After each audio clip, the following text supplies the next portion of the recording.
When large jobs require moving massive amounts of snow, get the work done quickly and efficiently with the Western Pile Driver and all-new Pile Driver XL pusher plows, both featuring Trace Edge technology.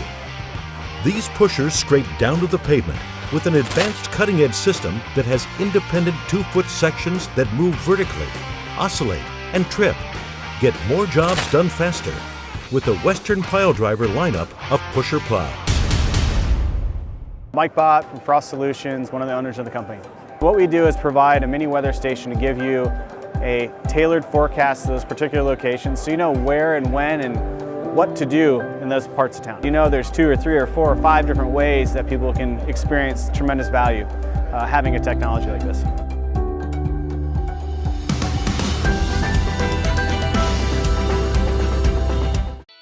Welcome to the Entrepreneurial Journey with your host, Dave Westcott. The Entrepreneurial Journey is a weekly podcast that streams live every Tuesday at 9:15 a.m. Pacific on Dave's YouTube channel and LinkedIn profile. Now here's Dave with this week's episode. Good morning and welcome to the Entrepreneurial Journey. I'm your host, Dave Westcott, and I've got with me this morning special guest Michael Bossman, President and CEO and founder of Y2Believe. Michael, good morning. Best of the morning to you, Dave. It's so great to be with you this morning. Thank you. I'm the one who's honored to have you on the show. I think one of the greatest privileges in my life has been to interview folks on this show. I learn more about people and more about life and business than I could have ever imagined by getting an opportunity to chat with folks like yourself. So thank you. Great. I'm looking at the bio. I've got your bio up in front of me, and Y2Believe, such a powerful organization. But before we get to Y2Believe and what you're doing now, where did it all start? Were you an entrepreneur? Were you in business? What was it that got your career going, your mojo going? What was that?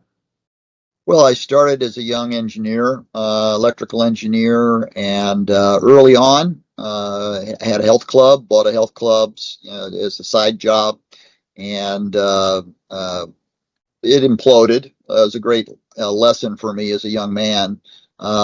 Went through bankruptcy, so the entrepreneurial spirit was strong in me.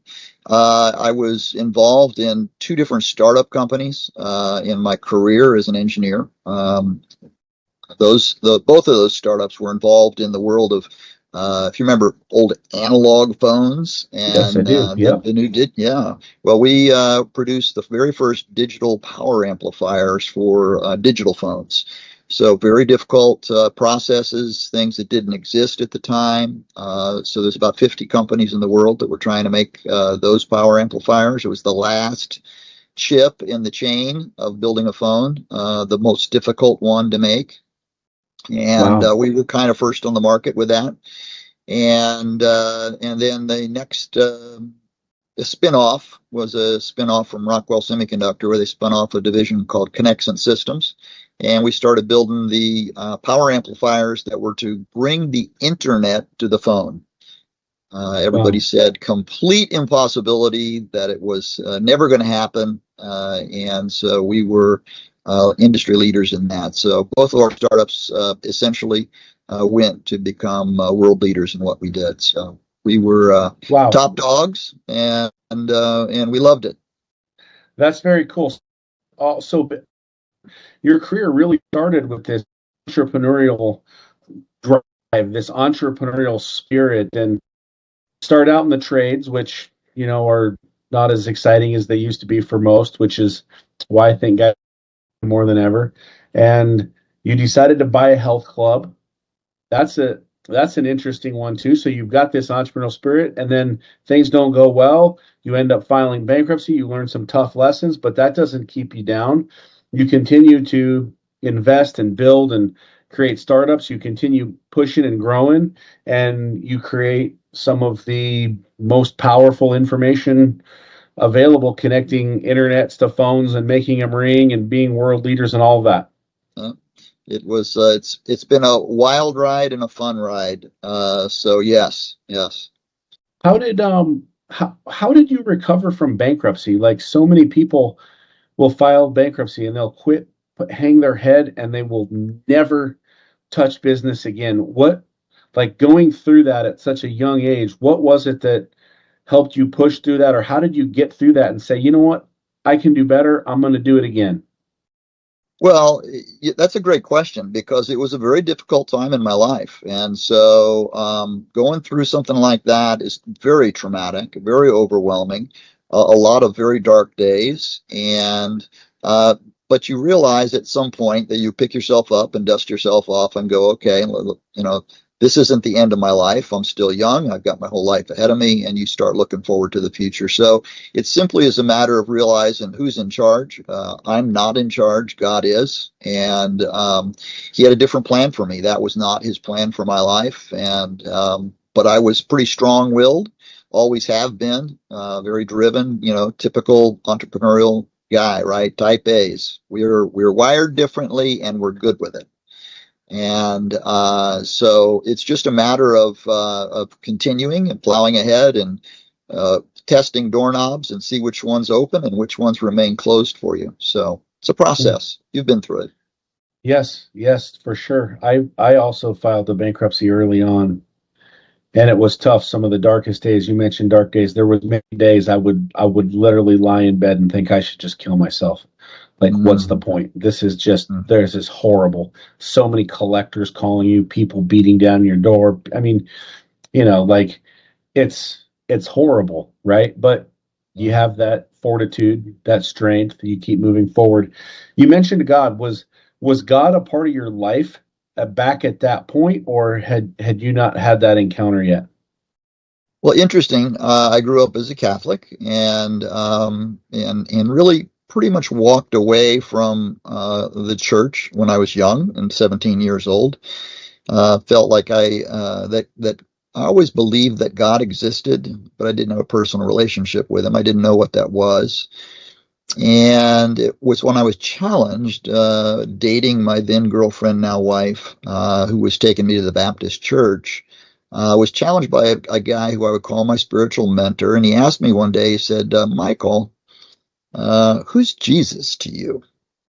And I said, hello, Tom. I mean, what kind of question is that?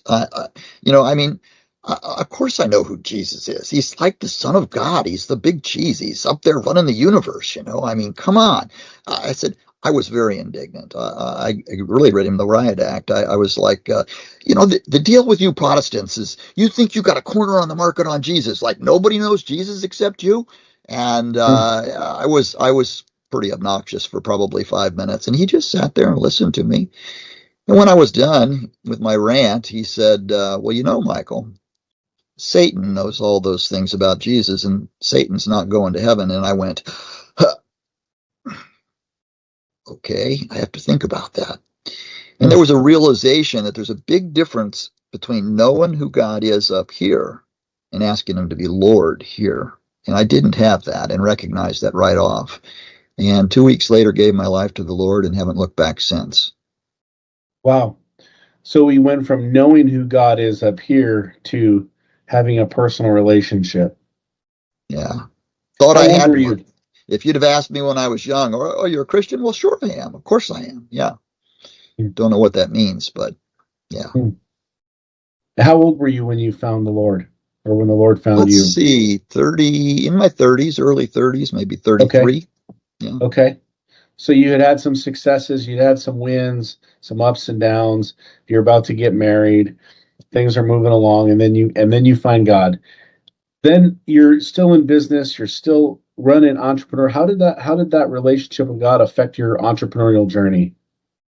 You know, I've always been excited to work in that kind of environment, you know, startup environments, where you're working with teams of great other engineers and other people from all different walks.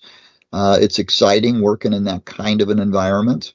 And so, but you're either cut out for that or you're not. I recall my my first job, being told this was a startup company, they said, well, we operate on venture capital, and so if Friday rolls around and there's the check doesn't come in, we get it if you need to leave, right? And so, we'll give you a good recommendation, but that's the world of a startup. And so there's no guarantees, but you have stock options, and you have all these things that everybody are great incentives for you to succeed. So it's that desire to be on top, I think, that you're either wired to have or you're not. And you see problems as opportunities that nobody's figured out yet.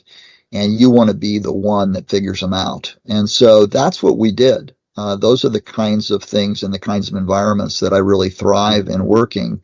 And so now that I'm in ministry, now that the Lord's called me into ministry, I get to be able to use those things that He's instilled in me as a young engineer and be able to bring those into the ministry world. And it's been a lot of fun doing it. That's awesome.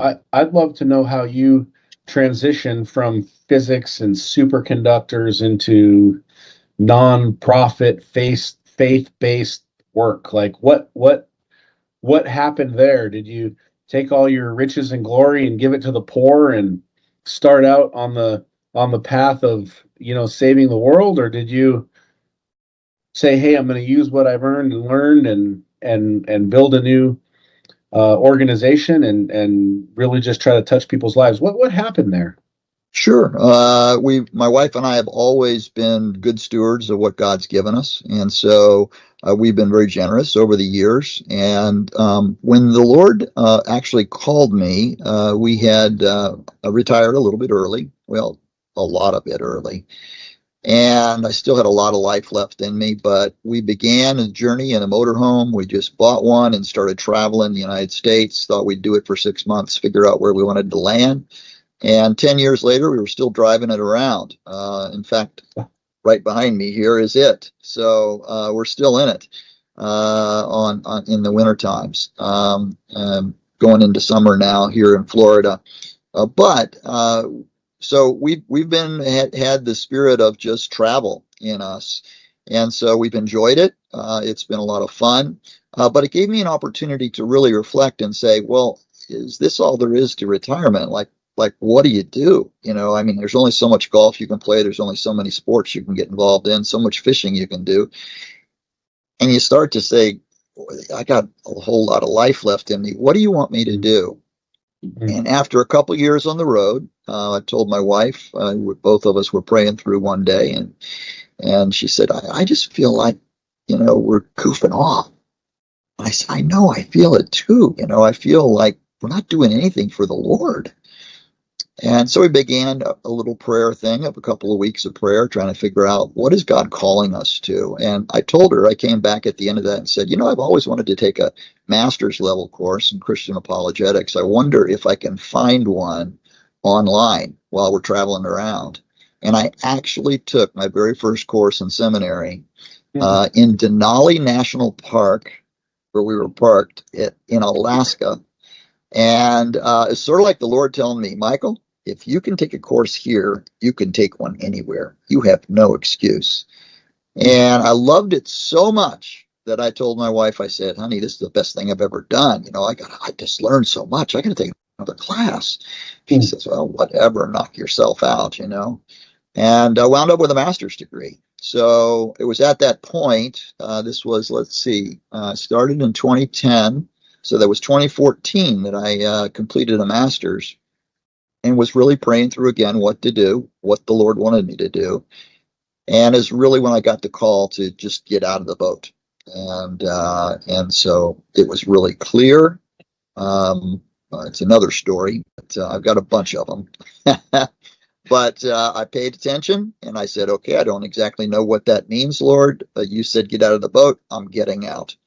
And it has been a rocket ship ride since. I've watched the ministry grow in ways that I never foresaw happening. We're doing things that I really didn't envision at all in the very beginning, but the Lord's plans obviously were bigger than mine. And so we've tried to remain faithful to those. there's so many people out there that just say, God isn't real. How does how would a good God let so many bad things happen? How do you know that, like, what you've done with your life, this mission that you've been on to serve God, is real? Like, how do you know it's just not something you created in your mind and you're driving around in circles convincing people of a great story? Well, you're asking the question that college students are asking today, all young people. Really, it starts in middle school and it goes right through high school into college. If you're not aware of the stats, 3/4 of born again believing Christian students, 3/4, completely abandon their faith in their first year of college. So after high school, they are dropping like flies. Only 1/3 ever return ever to Christianity, which means half of Christian kids grew up in the church, born again, baptized believers, walk away from Christianity and never return for these very questions, right? Now, we have never lived in a time in human history when there is more evidence to bear for the truth of Christianity than exists right now today. So this is a great time to be asking these questions, and they're asking them in droves. So this is the common question. We hear it all the time. And this is why I built the ministry, to actually equip and mentor other college students to speak to their younger peers about these big questions of life. Does God exist? How can you know? Is the Bible trustworthy? What about, you mentioned it earlier, the big one, the problem of evil, right? Why do good things happen to bad people and bad things happen to good people, right? If this God exists and this God is loving, why doesn't he intervene and stop these evil things from happening, right? Bad things. So these are great questions. And the great news is there's awesome answers for these. Takes a little time to unpack them. The problem of evil is the most challenging one.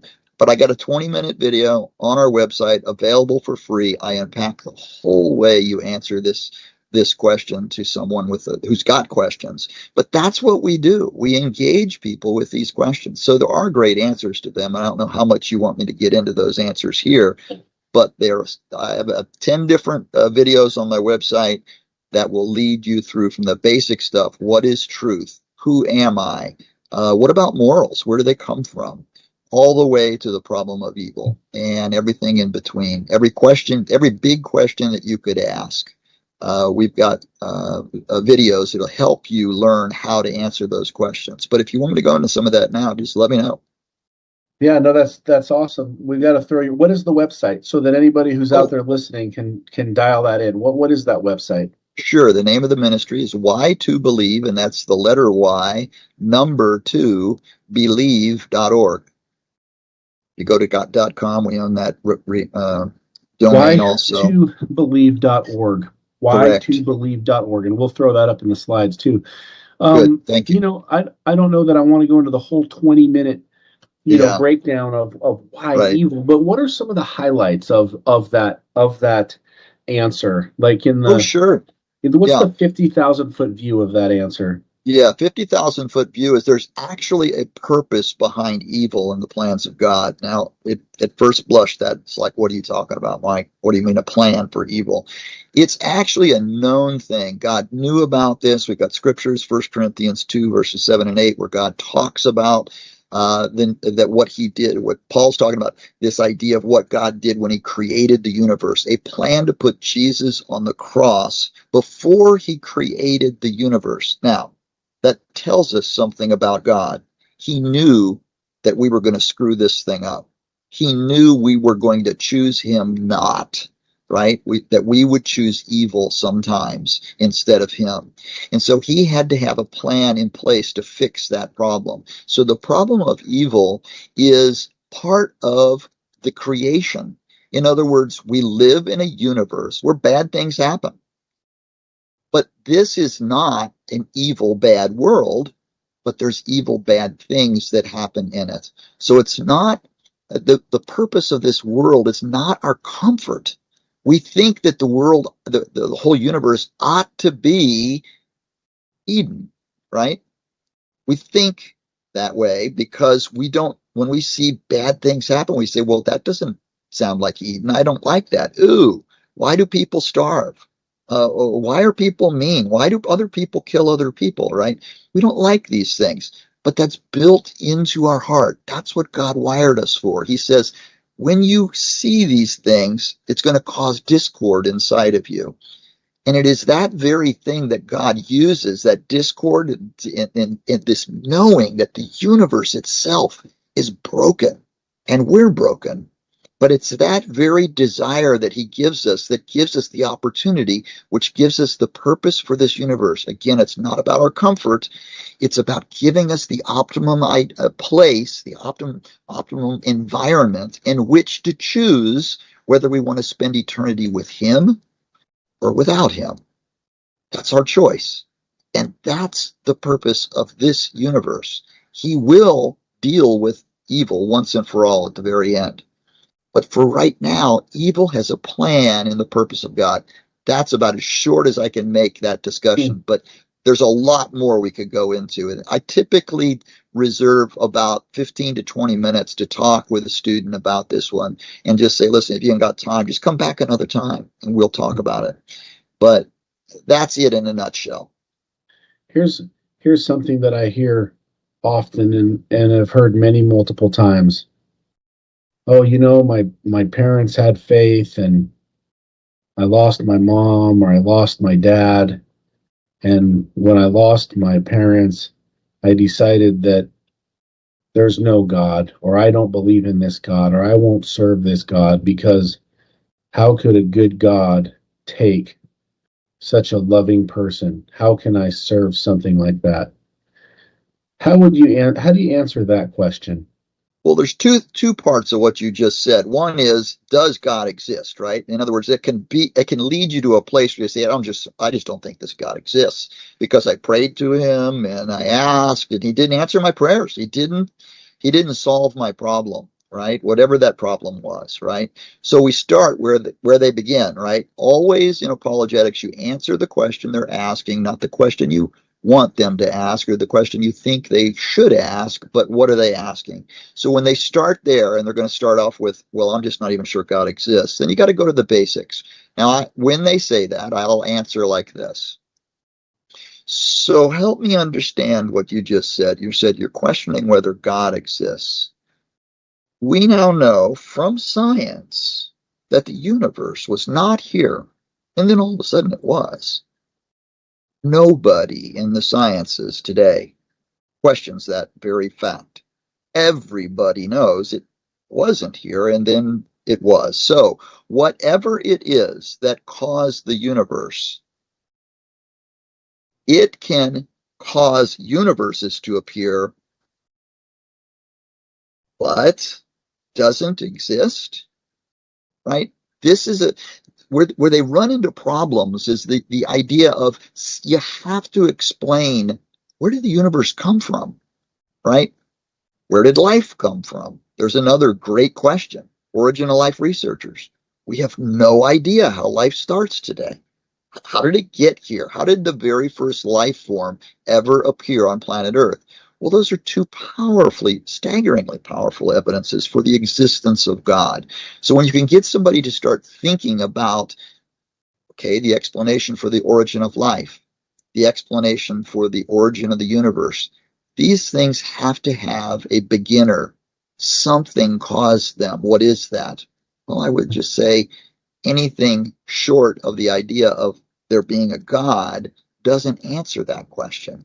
So that's the place to start.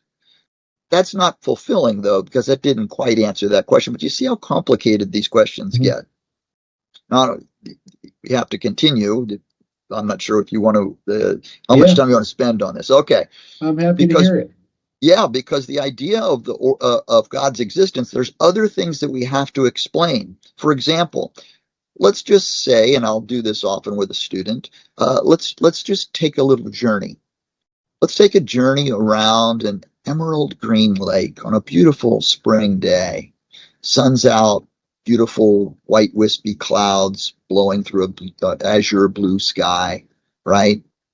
We're walking along, and off in the distance, we hear some thrashing on the water. So we all run to the water's edge, and there is a young boy flailing on the surface of the water. Help, help! I'm drowning, help! Why do we all run to the edge of the lake? Now, I'm not saying whether we jump in to help him or not. I'm simply saying, why is it the universal human response to run to the lake? Where does that come from? Curiosity. Well, if evolution is true, if we're just simply an accident, a lucky accident, but an accident nonetheless, then why don't we just say, well, too bad for you, pal. Your genes aren't going to go on. Mine are, because I can swim and you can't. Too bad for you. Let's go get a hamburger. Nobody does that. But the question is why? Where do those things come from? Those universals that apply to all human beings, where when there's another human being in distress, we want or we ought to help, right? Where does that come from? So these sorts of things are the kinds of discussions that you have to rebuild a foundation, because what somebody's talking about when they are questioning the existence of God, or, okay, so let's just say this God does exist, but how do we know he's personal? How do we know he answers prayer? You have to rebuild these foundations, because without these, you can't go on to the big things like, well, where do you go when you die? Right? Some of the biggest mysteries that we have, right? You can't talk about that unless there's a foundation from which to build that discussion. So that's what you have to do. You got to start from the bottom, meet them where they are, and then start rebuilding that foundation one piece at a time. But you got to get their mind engaged, right? Get them thinking about, well, I got to explain those things. So where do morals come from, right? What about truth? Jesus was asked this question 2,000 years ago, right? We're still asking it today. What is truth? How does anybody know anything at all is true, right? Well, truth has to be tethered somewhere. It has to be anchored, right? It's got to be anchored in reality. If truth doesn't correspond to reality, then it can't be true. I can believe anything I want in my mind. I can believe that gravity's not real. But if I jump off of a building, I'm going to find out real fast that gravity exists. So what we believe in our mind has to be anchored. The truth that we have here has to be anchored in reality. You see what I'm doing with each one of these discussions? Rebuilding the foundation. And that's what you got to do. And when you rebuild that foundation, how do you get to that point of, my dad's gone, I'm not believing in this. My dad's gone, I won't believe you're real. I won't believe in you. Right. So now we're bordering on the problem of evil, right? Which is, because these bad things happen, I prayed to God and he didn't answer my prayer. So there's only three answers to prayer: either yes, no, or later, right? And so when God answers yes, we like that, right? We're always good with that answer. But when he answers no, that's when we start to question, well, what do you mean no? Listen, it's very simple. I love my mom, my dad, and I want you to keep them alive through this tragedy, whatever has happened. And so I'm asking you, I'm pleading that you do that. It's not that God caused that problem to occur. So you got to get them to understand that God's not the author of evil, but the world. Bad things happen in the world. Maybe they were involved in a car wreck. Some other guy was a drunk driver. He made a bad choice to drink and drive and drove his car right into theirs, right? Mm-hmm. So we live in a world that has free will creatures in it. Well, those free will decisions have consequences. And so God does not interfere with our free will choices. And sometimes other people inflict harm on people we love. When we ask God to intervene and he doesn't, it's because there's something else going on. And that's what we have to discuss, right? What else is going on in this world that's full of bad things, and bad things happen? What's the purpose behind these things? And we can't sit where we are, where we can't see the future, but God can. and then judge God and say, well, because you're not answering it the way I want it answered, we then usurp God out of his throne. We want to sit there in judgment over him and tell him he's wrong. Well, we're in trouble when we do that, right? So I want to get them to understand our relationship and the difference between being made in God's image and God himself. He's utterly different than we are and sees things differently. What about the little boy or the mom or the dad who die of cancer? Sure, children, just any death for a child, right? Death in pregnancy or death shortly, as a young child, a child with cancer, right? I'm going to ask you a question, Dave. Okay. Did you have a drink of water today? Yes, I did. Okay, what was in your water? I don't know. Whatever came from the faucet, whatever chemicals they've used to purify this water that I'm drinking, and a little bit of protein so I can build some muscles to run a marathon. Okay, there we go. And now, so here's what we do, right? Every day we eat food. We go out to fast food. We go to a restaurant. We go to a grocery store and we say, oh, this labeled organic. Do we know what other chemicals that are listed as safe according to the FDA that might be in our food? We don't. And my issue, I guess, or my question to those who would first off blame God for us getting cancer, right? When we shove all this garbage in our mouth and drink, and we don't know what we're consuming, and then we develop bad diseases. Is it really fair for us to say, well, God, why did you let me develop cancer, right?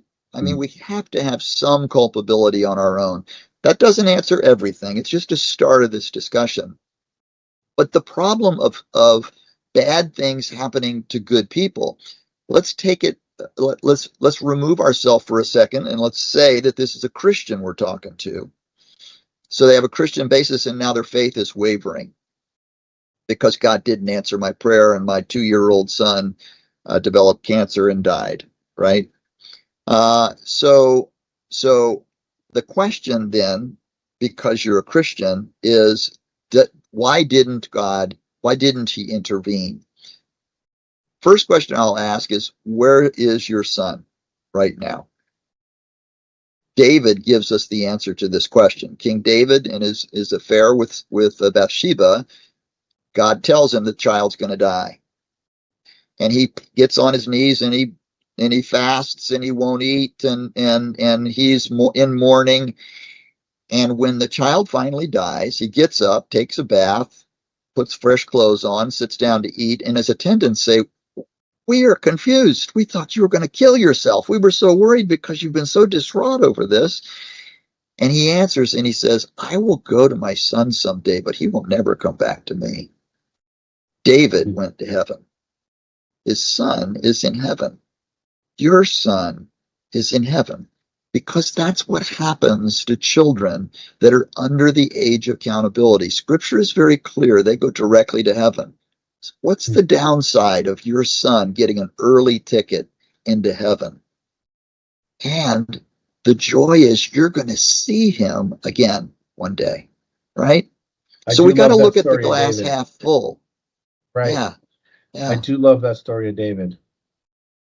So there's a lot of wisdom there in the scriptures, and those are the discussions that we have to have with people. Sometimes we're going to scripture, sometimes we're going to science. Or maybe history or archaeology, all sorts of different things we could use to validate Scripture and the stories of Scripture. But that's what I do. Those are hard questions. Those are hard, tough questions. I only have one more question for you on the biblical side of things, but sure. I kind of found it interesting while you were sharing this. So you had talked about Jesus, he's going to die, and God knows this before. And we've got this kind of predestination of things that's happening. And, the interesting thing is that Jesus was able to go and hang out with sinners, right? Like he said, the healthy don't need a doctor, the sick do, or something to that effect. Sure. And he's hanging out with tax collectors and sinners and, so on and so forth. And he's the doctor for the sick. And when we take that same approach, I think a lot of times the Christian becomes like the sinner. Like, if I spend my entire day hanging out with sinners, I'm going to become like a sinner. Like I'm going to become like the people I'm around. They're going to influence me more than I'm going to influence them. How do you coach or mentor college students through that? Because I see that, or even people outside of college, but I'm guessing that a lot of times you have the faith, it's in your heart, it's in your soul. You come to college or you come to that next step and you're dissuaded by the world, right? You said 3/4 leave the faith in college, only 1/3 return. Jesus was able to hang out with the sinners. Jesus was able to do that, but we don't have that same ability. Why is that? How do you coach that? How do you mentor that? Sure. Well, I model it first off for my students, right? I literally, how they meet me is I grab a lawn chair, a beach chair, and I go down and sit on a college campus and throw out a whiteboard. This year, my whiteboard said, written on it, "Who is God?" And underneath, I write, "How do you know?" Always, the second question I'm asking is the question I'm asking them. I want them to unpack for me why they think they know what they know. So I actually engage with college students all the time. That's where I get my the students that I ultimately mentor one-on-one. Some of my star students who are really interested in what I do. So I live in that world. And let me tell you, there is nothing more energizing, nothing that changes your batteries than to get a college student who walks into you questioning the existence of God or the reason for faith, or has recently walked away from their faith, that you can give them actual evidence that God exists. We're talking about science now. We're not talking about theory. We're not talking about trying to use scripture to prove that scripture's correct. We're talking about things that undergird and support the truth of the Christian faith, scientific things.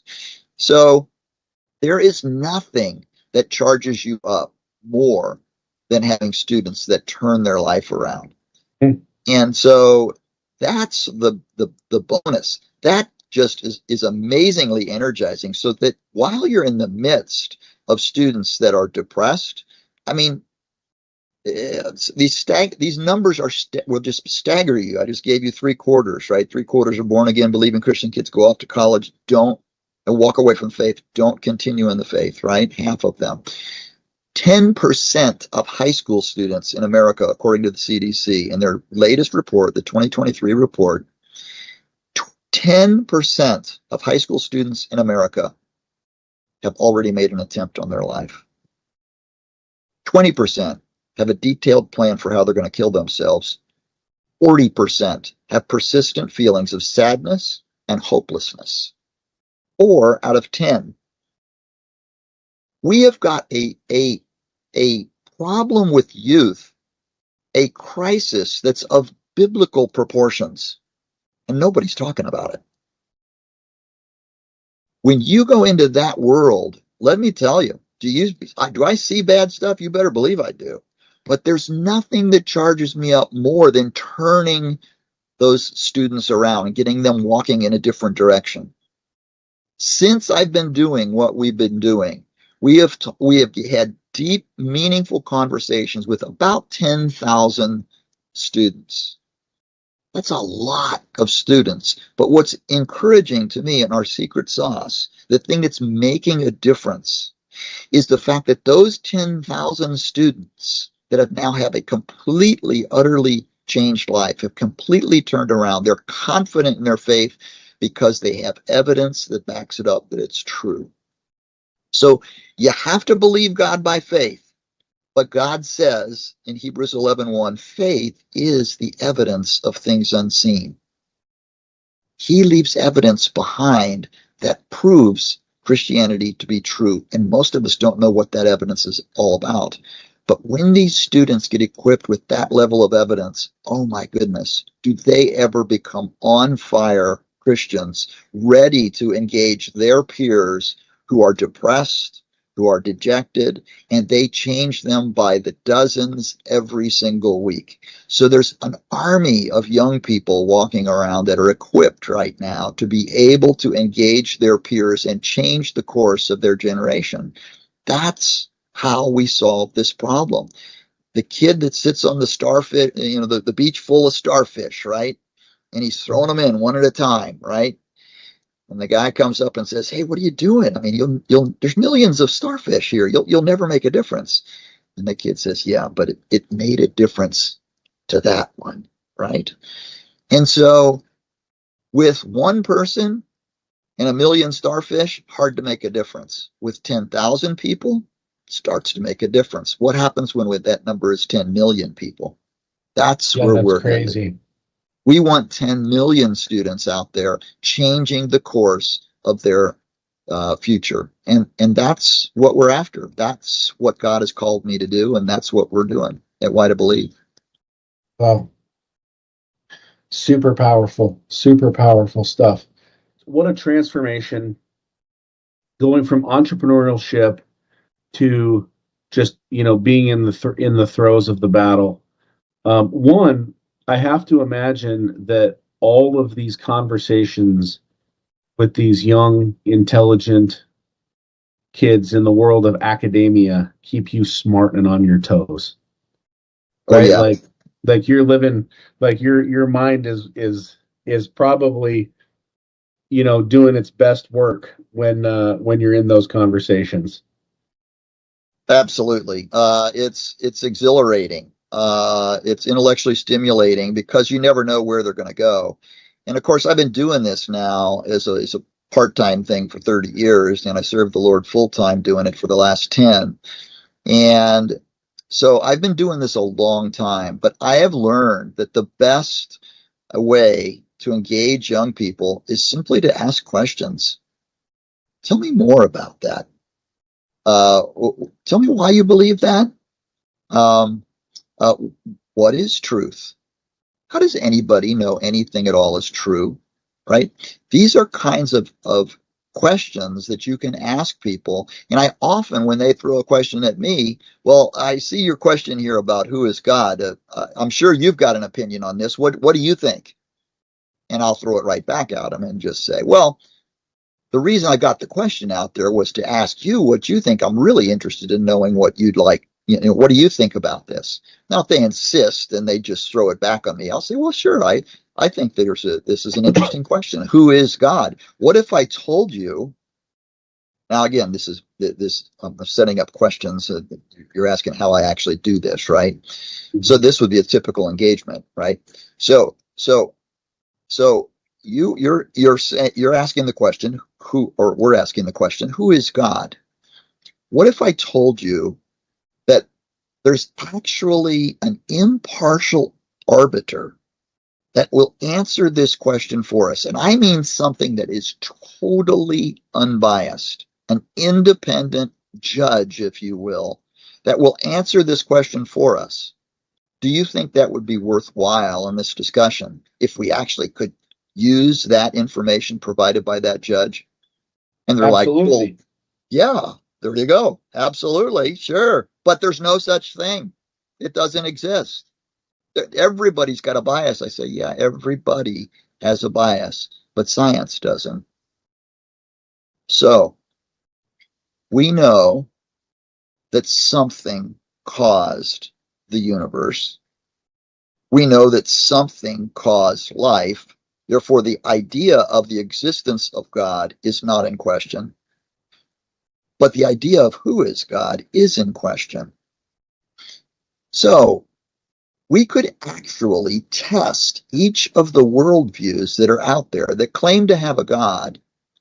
We could test them with science, something like, I would say, known science, like origin of the universe, right? We know that the universe wasn't here, and then all of a sudden it was. Known science. I'm not talking about unknown science, something like quantum physics. We're still learning about quantum physics, so it would be wrong to try to use quantum physics to answer a question about God. But origin of the universe? That's known science at this point. So we could check each of the worldviews and say, okay, what does their creation account look like? Okay, we look at Islam. Allah creates man out of a blood clot, but he creates the universe out of this thing that where the spirit world and the matter world are knotted together as a single thing. And Allah says in their holy book, rents them apart. He rips them apart. Okay, interesting. But whatever this is, that's the spirit world, matter world, is all knotted together, already exists. It's already in existence when Allah goes to create. Hindus, there's about 50 million gods in Hinduism today, but they started with just 3. And those 3 gods are floating around in an ocean, their holy book says, and decide to create the universe and life and everything in there.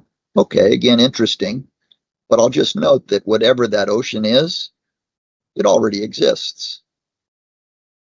The people that, like the Native Americans that lived here before us, right? They believe in a spirit world that exists out there that caused our world to exist. Okay, again, whatever that spirit world is already exists, except for one worldview. All worldviews have that requirement that their God that creates from something that already exists. But one of the worldviews, Christianity, the Judeo-Christian Bible, says in the beginning God created the heavens and the earth. Now that word, heavens and earth, is Hashem Wehaerez. That Hebrew term, ancient Hebrew term, always means, every time it's used in ancient Hebrew, always, the in totality of the physical and spiritual world, both of those. So what the Bible says, there was no spirit world or matter world, physical world. And then God does something, he speaks, and both of those things appear. Christianity gets the science correct. The other worldviews get it wrong. Now, why would I say they get it wrong? Well, if you and I, Dave, were sitting in a field 10,000 years ago, and we're going, how do you think God made all this? I mean, the trees and the stars and the water and the fish. How do you think he did it? Well, we know something. If we were to cut down one of those trees, we could fashion it into a chair and sit down in it. We take something that already exists and we make something else from that. Everything in the human experience would say, if God exists, he must have started with something and then made everything from that. So all of the worldviews except one has at its base a God that creates from something else that already exists. But one of them says there was no reality, and then all of a sudden there was. So Christianity gets that one right, the others all get it wrong. And you might say, well, gee, Mike, that's interesting, but so maybe Moses was just lucky. He got lucky. What if I told you I could stack up 10 more scientific things and we could check all the worldviews, and most of the worldviews get nothing at all right. Some get 1, 2, or maybe 3 things right, but Christianity gets 10 for 10 right. That tells me something unique about Christianity. In this discussion about who is God, it answers this question for us, doesn't it? It seems that the God who wrote that Bible, the God of the Bible, is God, is the one true God. Wow. And he's worthy of us at least picking up that book and saying, is this book really real? Can I trust this book? It's a different question. That's another apologetic question we got a great answer to. But again, we'll run out of time before I could go through all this stuff. That's what I do every day. And it energizes us. And we love this. And the students that we have, we've got a growing presence at Liberty University. We've got over 20 students there now that are active, involved in the community. We go into public schools. We go into public parks, shopping centers. We go anywhere there is youth, inside of youth groups. And we talk to kids about the big questions of life. And we actually equip them to be able to engage their peers with answers. And they can't get enough of this. They are hungry for it, and they just eat it up. Incredible work that you're doing. God is incredible. Yes, He is. All the glory to God. That's a wonderful thing. It's been terrific having you on the show. Just have a couple more questions before we wrap. We've got to bring this thing in Sure. for a close here. One, how can people support the cause? If anybody's out there listening and they say, "Wow, I love this. This is incredible," how can they get a hold of you? Sure. I have a team of entrepreneurs, basically patrons here in Southwest Florida that stand behind us and finance this whole thing because this is not a missions in ministry like others. One of the first things I saw was missions are a mess right now. You hire missionaries and then you tell them, go raise your salary. And they fail miserably at it and go on to get a job as an engineer or something else in their life, and they walk away from the ministry. So we decided that we would actually fund these guys. So we start them off as contractors. We start them through a path from an intern to an apprentice to a mentor. Mentors ultimately get full-time employment with us. And so we're an organization that is sponsored by patrons who say, we don't want these guys that are highly trained, the best of the best and brightest minds. We do not want these guys out working in the field for some secular thing. Let's get them working for Jesus. And so we're providing them with salaries, with 401ks and benefits, the whole nine yards. We're actually employing them for a lifetime of service to the Lord. And so anybody who wants to get involved with us, go to our website. There's a give button there. You can join us and become part of what we're doing. As you know, I'm an engineer and I see problems and I want to solve them. And that's what we're after. We're not after continuing to talk about what's broken with the current generation. We're about solving it. And that's what we're after. So anyway, they'd like to join us. Yeah. Social media. You guys on social media, where can people follow you, hang out with you, message you? Yep, we got all the social handles at Y2Believe, just same letters, Y, number 2, Believe. That's the handle for all the different social platforms. So we've got them all. So anywhere in those platforms, you'll find our handle. Awesome. I love it. All right, final question I've got for you. You've got a big whiteboard, and it's a billboard, it's a whiteboard, it's whatever you want it to be. But you can share one sentence, one word, one slogan with the world. What is it and why? I like that question I asked earlier. That's why I had it on the board all last year. Who is God? And the reason why is I used to ask, does God exist? I don't ask that question anymore because rather than being about 20% of the students that used to say, yeah, God doesn't exist, I hear that about 2 students now out of 1,000. So I get about 1,000 students every semester that sit and chat with me, and out of them, only 2 say God doesn't exist. So the question is no longer does God exist. Everybody believes God exists. The question is, who is He? And I think it's the most important question that anybody could ever ask and anybody could ever get the answer to. Because to get this one wrong, you get the rest of your life wrong, right? It's the biggie. Who is God? Who is God? I love it. That's a great question. We're a big supporter and believers in what you do, so we're going to throw out a matching challenge. To anybody out there listening to the show who wants to donate, we will match up to $5,000 in donations to Y2Believe. You can give that through Enbridge.global and just say, hey, this is for Y2Believe on the podcast challenge, and we will match that to help this incredible organization continue to grow and continue to flourish. So dig deep and give to this amazing cause that's helping these kids find that hope and that path. 3/4 of kids who leave high school and then come into the college realm leave the faith, and only a third return. That is such a tough statistic. That is such a tough thing to see. 10% of high school kids have made attempts on their lives. 20% have thought of a place or a plan to kill themselves, and 40% of these kids are sad and experiencing unhappiness. And so changing the trajectory of the children's lives, I think, is a mission that we can all wrap our minds around and all do better with. So do that. We'll run this challenge for 2 weeks from this show launching. And so give and give deep, because this is an incredible organization. Michael, it's been absolutely fantastic to have you on the show. I've learned so much. It's been thoughtful and engaging. I'm your host, Dave Westcott. This is the Entrepreneurial Journey. We are back 9:15 a.m. Pacific Standard Time every single Tuesday. If you liked our show, give us a like, give us a share, drop your comments in the comment box, and we'll get back to you.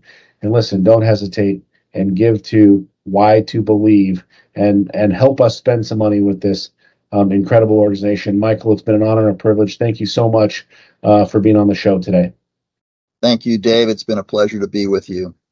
Mike Bott from Frost Solutions, one of the owners of the company. What we do is provide a mini weather station to give you a tailored forecast to those particular locations so you know where and when and what to do in those parts of town. You know there's 2 or 3 or 4 or 5 different ways that people can experience tremendous value having a technology like this.